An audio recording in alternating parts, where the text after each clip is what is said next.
eternal and fully satisfying.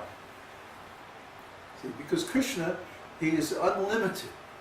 So anything that we relish in relationship with Krishna is unending, eternal. Doesn't ever change, doesn't ever end. And because Krishna is perfect, all these relationships are extremely satisfying. Krishna knows how to reciprocate just exactly to the taste of each of his devotees. And he can manifest unlimited forms. The spiritual world is like virtual reality. It's not like this reality, where I only have one form. Everybody is stuck with just one form, can only do one thing at a time, will be in one place at a time. But in the spiritual world, Krishna manifests unlimited forms to be with each and every one of his devotees. It's far out.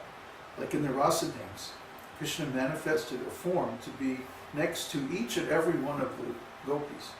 And each gopi thought, only I am dancing with Krishna. Then they all could not see the other forms. So this is like virtual reality. See, you see what Krishna wants you to see. So then they were dancing for some time, and then all of a sudden, Krishna disappeared. He went away. Why? Because he wanted to see this special feature that the gopis have called Mahabhava. Mahabhava is when the love of the devotee reaches kind of like a fever pitch until it's almost like madness.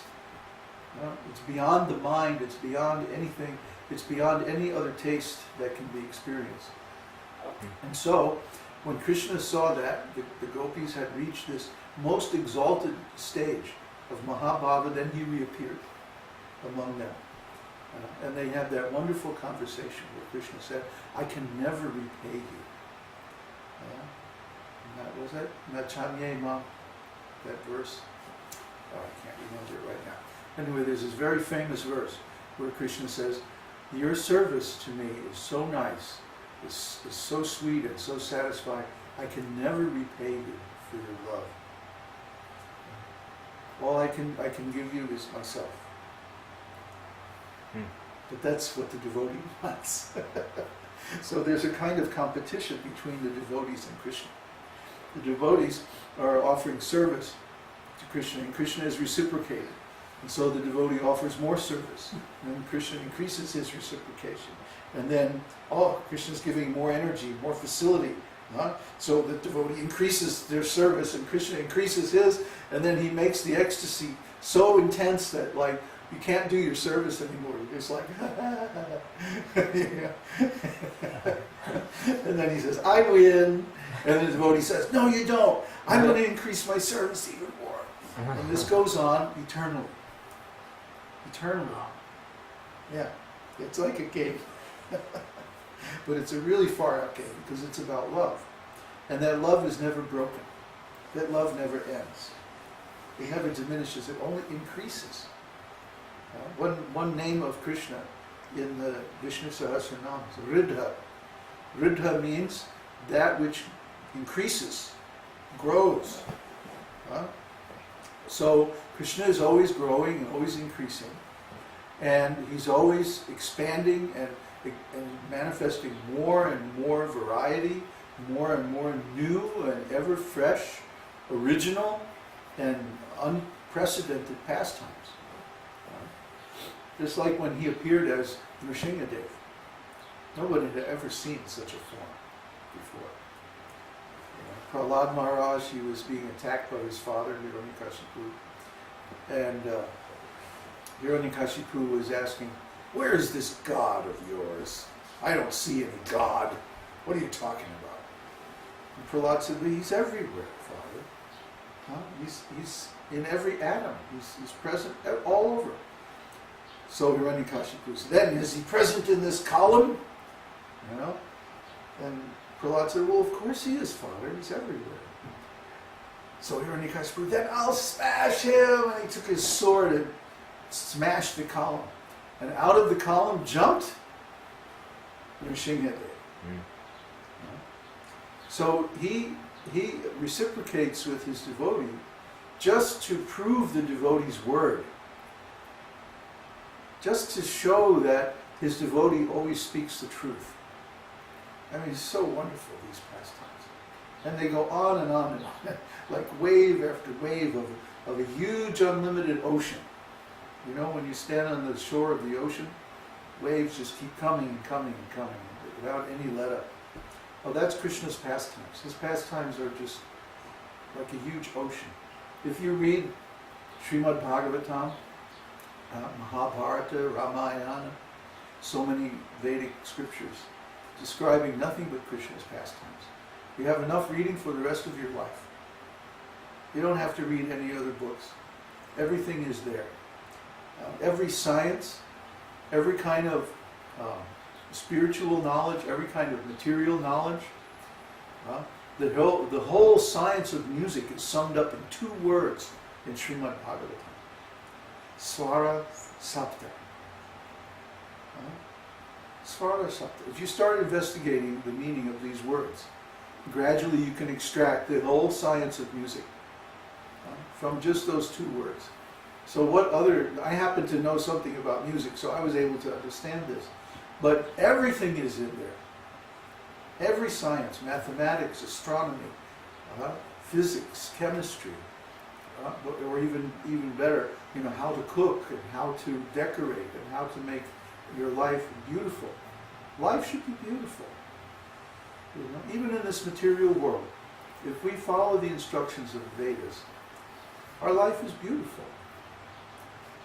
We have very nice relationships with all our friends, and every day we worship the Lord with song and dancing, and then we read from these books and we get so much wisdom, so much knowledge. Everything makes sense. I remember when I was a kid, the life didn't make sense. I didn't understand, especially relationships. I mean, it was just a closed book.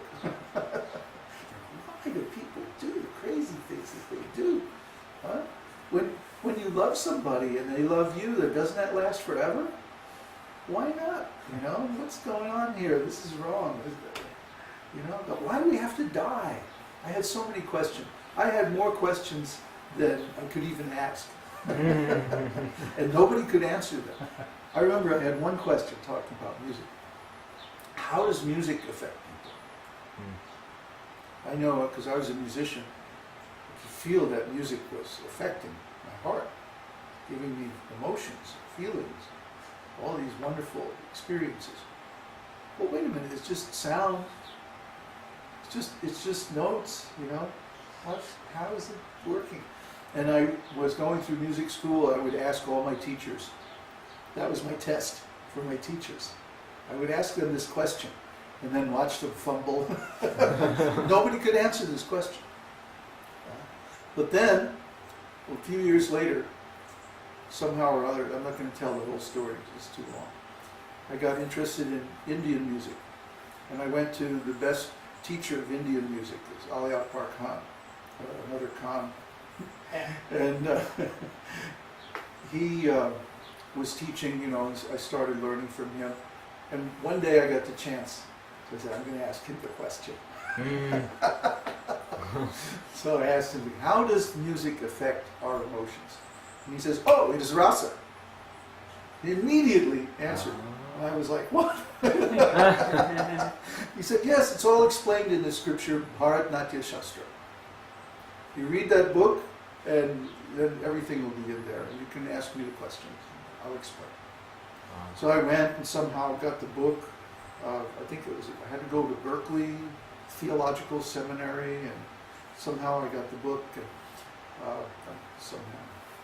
and book, and started reading it. And that was back in the days. You know, so, I was amazed.